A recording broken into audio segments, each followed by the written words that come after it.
Welcome to Foundation and Family, the Erica Diaz Show, where real estate wisdom meets family life. I'm Erica Diaz, here to share stories, insights, and inspiration for building homes and nurturing hearts. Let's dive in together. Hey everybody, I'm Erica Diaz with Foundation and Family, and today I am so excited to have our guest, Shane Burgman. He is a Space Coast realtor who is killing it over there and on social media. So tell me a little bit about yourself, Shane. Well, Erica, first time in Winter Garden. We talked about that today, and I can't believe he's never been here. Seriously? I mean, I'm an hour and 15 minutes away. It's a commute. It's a little bit of a drive. A little bit. But yeah, so I'm going on 9 years in real estate, coming up in March. For the last 7 years, I've been a part of a team. It's the number one producing team on the Space Coast, so it's my marketplace there. For those of you that don't know that area, it's where Cape Canaveral is, so Brevard County, Kennedy Space Center. It's like we're fucking making history several times throughout the week. So we're launching rockets to space. Love it. Patrick Air Force Base is there, so a lot of things happening. You got a lot of military clientele coming in and out of there? Yeah, Patrick Air Force Base is one of the biggest Air Force bases in the country, and then in Cape Canaveral. So the reason that I am there is because when I was active duty Navy, I was stationed at Cape Canaveral. Thanks for your service. I didn't know that. Yeah. So 10 years. So before real estate, 10 years in the military, specifically nuclear submarines, and I was specifically a nuclear missile technician. Wow. But my last duty station was at Cape Canaveral, and that is how I ended up on the Space Coast. And when I moved there and separated from the military, I stayed and pursued real estate, and I've been doing that. So where are you from originally then? Tucson, Arizona. Oh, I like Arizona too, actually. Yeah. Did you live there, or were you? No, we just spent a lot of time out there as we journeyed through our adoption process. So we've spent a couple months out there, but not in Tucson. We were in Flagstaff, so it was pretty. An hour away. Yeah, pretty elevated though, and you still got snow. Yeah, White Mountains. Yeah, so that was kind of cool. Okay, so you've been in real estate 9 years. When did you explode on social media? Well, I don't know. Definition of explode. So, I mean, it's been a long kind of churn on that one. Context-wise, maybe 3 years ago was kind of an epiphany moment for me, because it's like I looked at my account and I think we were at maybe 1,000 followers. And then I was kind of blown away. I was like, man, I have 1,000 people that are like related to me or my good friends. I was like, I'm going to run out of people eventually. And then Jason Pantana, Tom Ferry's coach, like we had a conversation. He was like, people that follow you might not be related to you or your friend. They might just follow you because they're interested in the type of content that you're producing.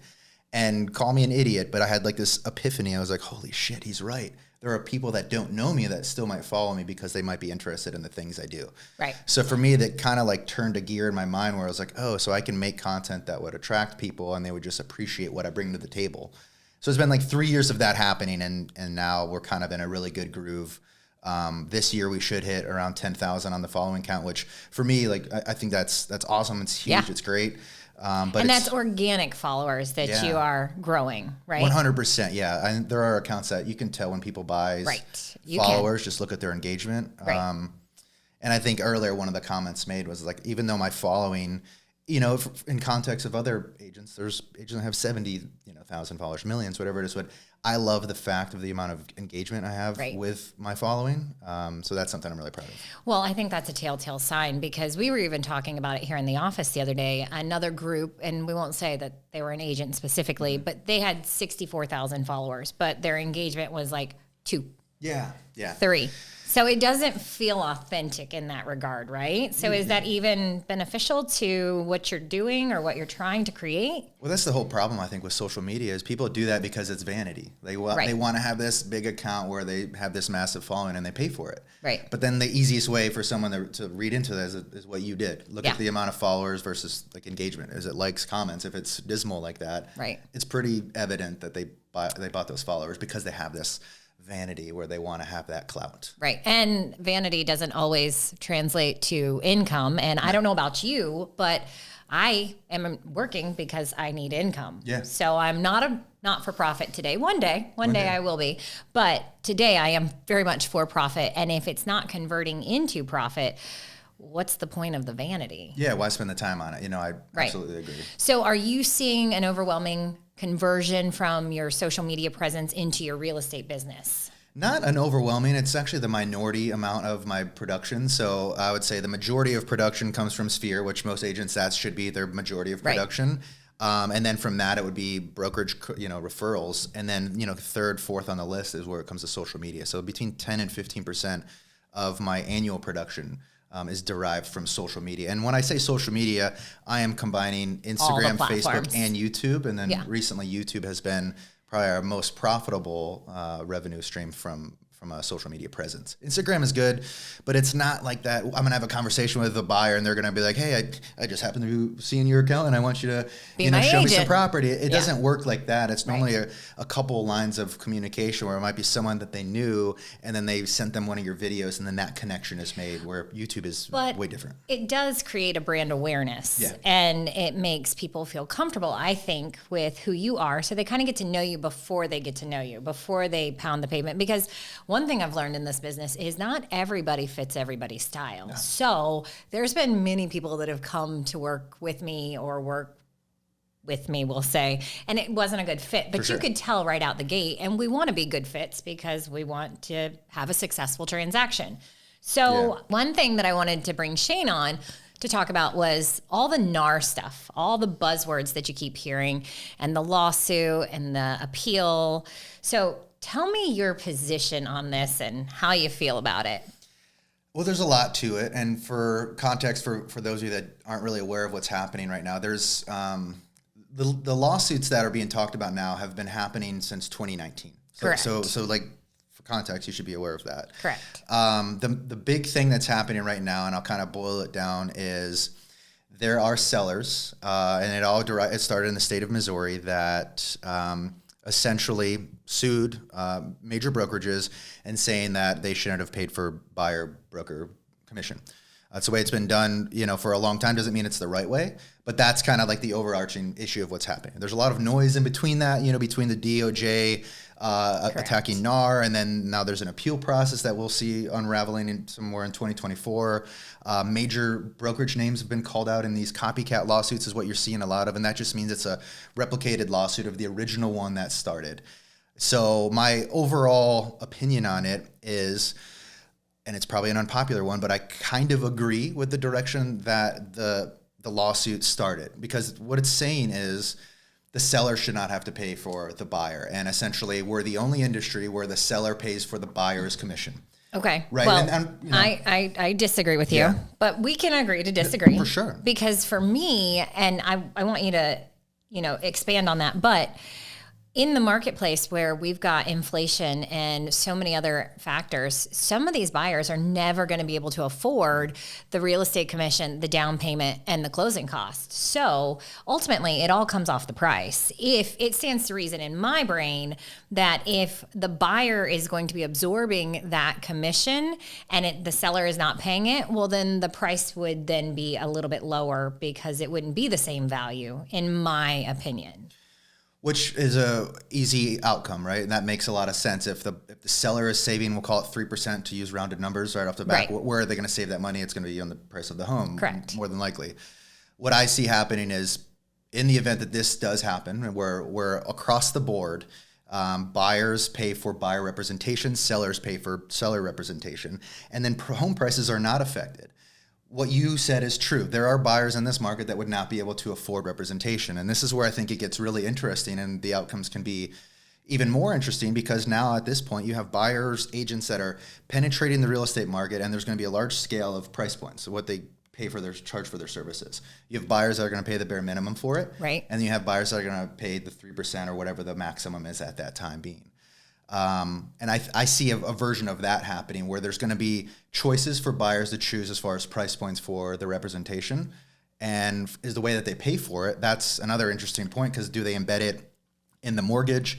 Is it literally a check that's traded at closing? Is it a second loan that goes on the home? I mean, there's all these different outcomes of how they pay for it, but I do professionally think that is where real estate is heading, and it's just a matter of time. I don't think it's if, I think it's when. So if it does head in that direction, and let's say the buyer can't afford representation, now they're unrepresented, that seems to leave us in a limbo space that could be very dangerous, because back in real estate school, and you're 10 years in, I'm 10 years in, buyer beware. Like that was a common, slogan, buyer beware. And if you don't have anyone directing you, that could be very messy. Even back in 2020, when buyers were waiving their right to inspections, waiving the right to appraisals, they didn't fully understand it, in my opinion, because 6 months later, they came back and said, oh, the pool pump doesn't work. I want to sue the seller. Well, listen, Mr. Seller didn't know 6 months out the pool pump wasn't going to work, but you did waive that right. So if we do see a lot of people journeying through that, it could be problematic across the board. Oh, it'll absolutely be problematic because they won't have representation, but it's no different than the dynamic we have now where have you ever sold a for sale by owner and represented the buyer? Yes, I have. So it's the same, situation, just reversed, where that seller might not have the knowledge of selling the home, so it's painful. So what do you do as the buyer's agent? I end up doing both sides for half the price. Correct. Yeah. But I feel like in that regard, it's a much smaller pool than what we could be transitioning to, which could bring forth so many challenges in the realm of homeownership. And we even talked about it on an earlier podcast. I mean, if you're in Turkey, which we're not in Turkey, but the interest rates are in the 40s. Yeah. So part of the American dream is that opportunity to own a house. And this model that we currently operate on has allowed so many people to achieve that. Yeah, and I agree. And I'm not saying that I like the outcome. I'm just from a realistic approach and everything that I've read and researched and the trajectory of where I see this going. That's just my, opinion of where I think it's going to go. I don't think it's great for everyone. Right. I do think there are going to be more people that are, affected, specifically buyers, because whether they can afford the correct representation or not, that's really what it's going to come down to. And then I think, overall sellers are going to be affected. Everyone's going to be affected by this until we can figure out what is the better way to do it. And I mean, it does ring true to this day with anything. You get what you pay for. Yeah, no, I mean, that is at the end of the day, every single service. And everything. And in services, in products, in goods, in anything, you get what you pay for. Yeah. So it's really what you want to pay for, right? Yeah. Yeah. Any other key points that you think that could really change the landscape of the real estate more so immediately than maybe 2-3 years down the road? I don't think there's any, this is going to be one of those things that's going to take some time for it to really unravel. Well, and like you said, it's been going on since 2019. It's just been very buzz crazy on the news and stuff like that in social media outlets more recently. Yeah. So it has been going on for a while. I think I would not be surprised this year if we start seeing more cases of that. And what's going to happen is you have a couple sellers out there that will realize that they can only pay for a listing agent. They can still put it on whatever platform it is to list it. And then once that kind of starts happening, I think that will be the compound effect of where more sellers will jump in on this. And then that is when we're really going to see the potential outcomes of it, whether it's beneficial or not. It's going to be something like that where you have a couple sellers that jump into it, and then it starts unraveling from there. Right. And then I just wonder it'll be interesting to see. They jump into it. They list with no compensation to the buy side.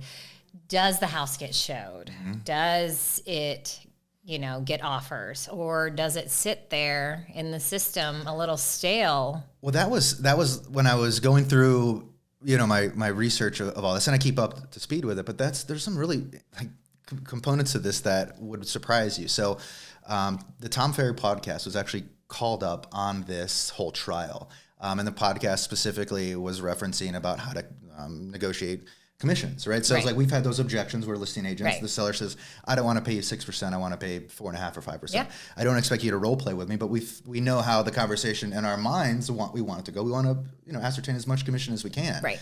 So that was used against the trial to say, well, you guys are, fixing commissions, and here's some education that you're training all your agents about, as well as Gary Keller. Some of the scripts that they use at KW were leveraged against the whole trial, where it's saying you guys are fixing commissions and this is how you're controlling it. And I think I should add really quick, we are not allowed to not show properties based off of the compensation. So I want to be very clear that is not what I said. Yeah. I said for the general population, would it be shown or would it not? Because the agent standard in Central Florida with 24,000 license running around here can be a little low. No, and I think, most agents would look at it like, we would never not want to say that we'll show a property because the compensation is lower. I mean, but there's data to show that is false, that there are agents that do steer away from homes with lower commission. And another interesting point of the whole lawsuit was there was, I think it's called Rex. And Rex is a limited service brokerage that had 700 recordings of agent audio calling into Rex, inquiring about a listing, and basically being disgruntled and angry and refusing to show that listing because of the offer of compensation. Right. So those agents are out there, and I have to say, like, we are in the service industry. We perform this service, and yeah, like, we want to get paid what we think we're worth. Right. So is it right? No. But is it something that agents are going to do? Absolutely. Absolutely. Yeah. So I think it could be challenging, and, it'll be interesting to see how it plays out. Are you guys exercising the buyer agency agreements at this point? No. So we are familiar with them. We are looking at them, but it's one of those where I personally have not implemented them. We haven't either. Yeah. So I know there are agents that are, because they're getting prepared for this. Right. But to me, it's one of those things. It's just I have not incorporated it yet. Yeah. Well, it has been a model of our business that we weren't going to trap somebody in and force them. Now, as things change, that may look different in the future. So I'm not saying that we still feel that way, but we have not decided to exercise those buyer broker agreements just yet. Yeah. And I mean, it is a little kind of, I don't want to use the word uncomfortable, but you get to a point where it's like, we haven't practiced that version of real estate. Yeah. And in our 10-year careers, we've never done it. So not here in Florida. No, in Florida, New York, there's a couple states that don't. You know? I want to say it's like 90% of real estate in the United States operates the way that Florida does, right? Where we the seller pays for buyer and seller brokerages. Well, and I sent a referral up a couple years ago up to like Georgia, North Carolina, South Carolina, right in the little trifecta there. And she followed up with, we require 3.5% on the buy side. And it was in the beginning of all of this coming out. And I was like, wait, you're what? And so it took me for a loop, and then I ended up in the midst of that referring to an agent that operated more similarly the way we do, and they bought a house and all as well. But it kind of stuck with me, and I thought, we're going to circle back to that, and we're going to call that agent or that broker and say, hey, let's talk about that a little bit more, because you operate very differently, and I just want to know why. Yeah. And so they kind of explained it, and that was probably one of the first times I heard about it. And it was before the pandemic, and I was like, oh, you think this thing is really coming? Oh. So I guess other people really did know about it before we did, or before I did. Yeah, I mean, I think it's going to be like a slow process. Yeah. But we talked about before the show how Seattle, Washington State, like they've been practicing real estate like this for years. Right. And for them to learn that Florida and New York and these other states, like, we do not have buyer broker commission agreements, like that to them is foreign. Right. So those are states that are already prepared. And that's another reason why I do think across the board it'll be more practice like that, because we already have proven states that have operated like that for several years. Yeah. I just think it's going to shake up the industry a little bit. And it's a lot. There's a lot of things going on in real estate. But it may reduce the commission compression too, and the competitiveness when you are on that listing agreement saying, hey, we can do it for this price or this price. The commission would be reduced regardless, because you're only paying one side. Yeah. So it may reduce the commission compression. Maybe. It could. I just know now, like, the way that, like, when I go on listing appointments, and I'm really, really careful about this, because we know the question is going to come up. It could be the first question they ask or the last one, but, like, how much do you charge? What's the commission? Yeah. Every agent has a different way to answer this, but I've been very, very careful and cautious to make sure that I let them know what I charge. Yeah. And then what they can charge the buyer, or whatever they want to pay the buyer. Like, that's how I structure it. I say, I personally charge 3.5% to ascertain my services. Now, what you pay is the buyer brokerage. That's on you. I can tell you what we're seeing in the market, but at the end of the day, commissions are negotiable. Like, so I have to outline that and let them know. Right. And be really, really clear about that, and then let them choose that number. Right. And I think over time we're going to see a more, like, intense version of that. Right. Where you might have a seller that, says I'm paying 0, and then at that point is when we deal with it. Yeah, and I do think that can be challenging. Yeah, no, it's. But, welcome to real estate. What a great topic. Yeah, it's so fun. You're so welcome. You're so welcome. I'm glad you guys brought me on to talk about that. No problem. I mean, why else would we bring you all the way from the coast but to talk about NAR lawsuit 2023, 2024? Yeah. And full disclosure, I'm not an attorney, so I'm not trying to practice any form of law. over here. I'm just going to ride that wave. I'm not giving any legal opinions. Yeah, I'm not practicing law, and I am not an attorney. Yeah, we're just paying attention to what's going on. I think if you're not, you're silly. Yeah. So tell me about the real estate market over by the Space Coast right now. What are you seeing over there? Did y'all see the same reduction in numbers that we saw in Central Florida? Because we experienced about a 20% market decline for 2023. Sales were down. Inventory levels were down for, I would say, the first quarter of last year, and then we started seeing them increase. And so since our markets are so much different too. So you have 24,000 agents here. We do. We hover between 5,000 and 6,000 in our county. I'd prefer that. Yeah, total population is probably somewhere at this point now around 650,000 to 700. And then normally what we see from an inventory standpoint, we use a baseline of around 3,300 to 3,500 active single-family homes on the market. Okay. We saw those numbers start happening. It was, I want to say right into Q2 last year and have stabilized. And then sales started to kind of trail off towards the end. And I want to also say that's when interest rates were apexed out. So we saw that, which obviously that affects the market. Right. But I did see a nice little surge going into Q4 of last year. Mm-hmm. And then that has continued into January of this year. And I'm already kind of feeling the pent-up demand and the pressure of my own personal business. And I do feel really confident about the way that the spring market is going to perform this year. Yeah, I would also agree with that. I think heading into 2024, as we saw some rates decrease by nearly a full point, we had an influx of showings and listings on our we had an influx of showings on our active listings, and then we had an influx of listings wanting to go live, and then we've had a bunch of buyer appointments this first week and then beginning last week. I know a couple of my agents were talking about, we were showing houses on the 1st and it felt good. Like it was a great way to kick off the year. And some of them are coming out the gate pretty hot in the $3 to $5 million range, which is a niche market already. Yeah. So to get one of those at the front of the year, it's like, okay. That's a great way to pick up the momentum. It's going to be good. Yeah. So what's your favorite thing about real estate? I really like operational side of real estate. So like the sexy transaction, the moving pieces of it, the contracts, the logistics. It's just. You like that? Oh yeah. Yeah. Okay. I don't. No, I don't like the paperwork. I don't like it. So you are still involved day to day in the contracts, in the listing paperwork, all of that stuff. Well, when I say that, I mean more about like the logistics, like the plug and the play of it. But as far as like writing a contract, I don't write a contract. So I will delegate the writing of the contract. But as far as like moving the pieces together and trying to figure out a process that works and is smooth and I can streamline that. And I'm like always concerned about efficiency. So overarching thing for me is efficiency. Right. So how do I incorporate that into real estate? And it's delegation, moving pieces process. Okay. So what's your favorite system that you guys work with right now? So I guess from a tech piece, I think we talked earlier about the CRM. Yep. So Follow Up Boss, I think we're both Follow Up Boss users on that. I'm Follow Up Boss.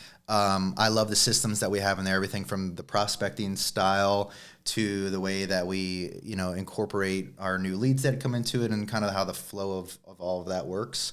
I also am really impressed with my team's kind of new lead, whether it's a buyer or seller, our process on that. And it's something I've talked a lot about on my social channels, but I think I'm unique in that aspect where when a new lead is inbound on me, one of the first things I do with them is I send them a form.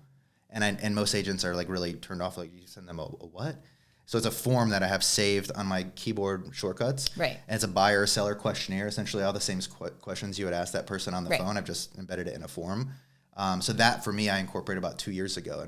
And I love it because it saves me 30 to 60 minutes of a conversation on the phone. Yeah, definitely. All the things they're looking for, whether it's a buyer or seller, I have it in my email because it's on a form. Right there. And then at this point now, I have so much aggregated data. I'm able to like look at where the leads are coming from. Right. Because there are questions on there. So how'd you hear about me? Right. And I want to know that. And I give them 5 options to choose from. Nice. So I'm able to look at all that. So from a process standpoint, that's something I really, really like. Yeah. What about you?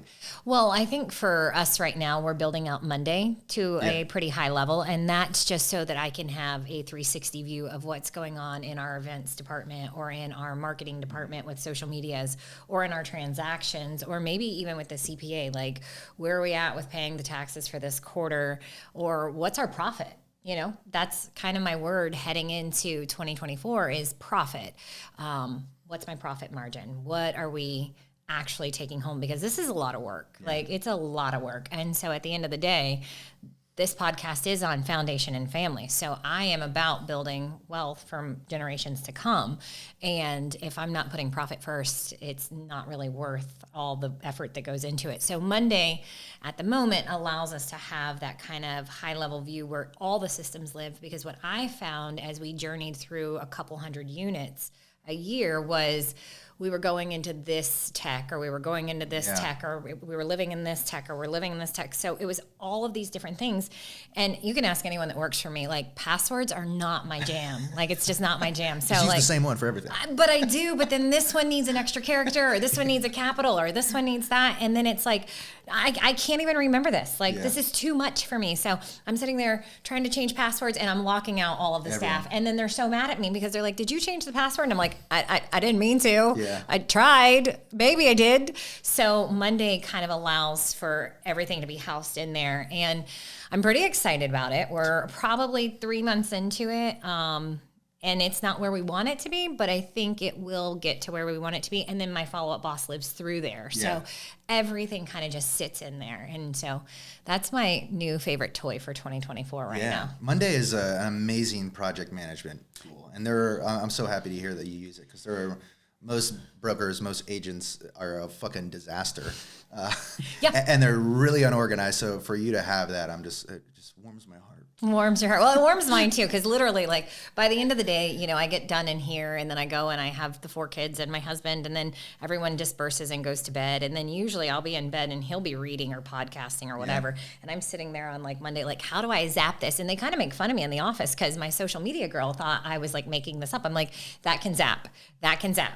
And she was like, things don't just zap. And I'm like, it's called Zapier and it does zap. And she was like, wait, you're being serious about these zaps? Like all these zaps zap? I'm like, they zap. And she was like, but how? I'm like, I don't know. You tell it to say this, to this, to this, and then zap. And she was like, oh, I thought you were making this up the whole time. I'm like, no, I'm not making it up. So it does. Everything zaps together.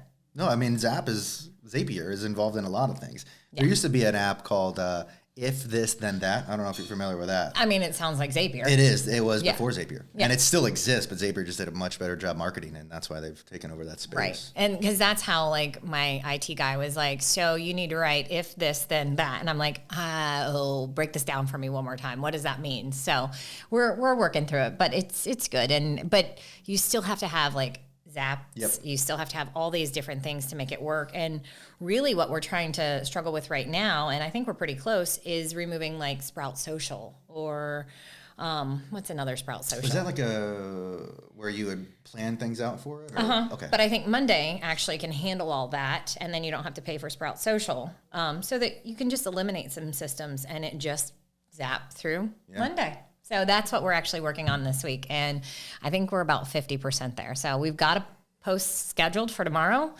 We'll see if it zaps or not. I feel like you said your word of 2024 was profit. I feel like it should be zap. Okay, but maybe you can have like subwords. So zap and then profit. Profit zap. Yeah. If I'm talking to my coach, it's definitely profit because he's going to ask. And then profit zap. But everyone knows it's zap. And zap. I mean, hey, listen, it's good. So I told you my word, profit, zap. But what's your word for 2024? Dominate. Dominate. Yeah. So we did this exercise with our team. So our business plan and then the front cover was your 2024 word of the year. Dominate for me is the way that I view, I'm a very competitive individual. Most of us are. Yeah. Maybe a little intense at times, but for my mind to kind of get into it, my objective is to dominate where I live, which is Vieira, Florida. And I want to dominate that marketplace. I love that. Dominate is my mantra for 2024. I love it. I mean, I love it. So, okay, dominate, and then let's talk about social media. Let's bring it back to that. And are you talking about the NAR lawsuit on social media? What's your future in social media and YouTube? Tell me a little bit more about that. Yeah, so I have not, this is the first time publicly that I've expressed any opinion on the lawsuit. Before the show, we kind of talked about it a little bit. I just don't think people that do talk about it know enough about it to provide their opinion on that. And I think that they look like idiots when they do that.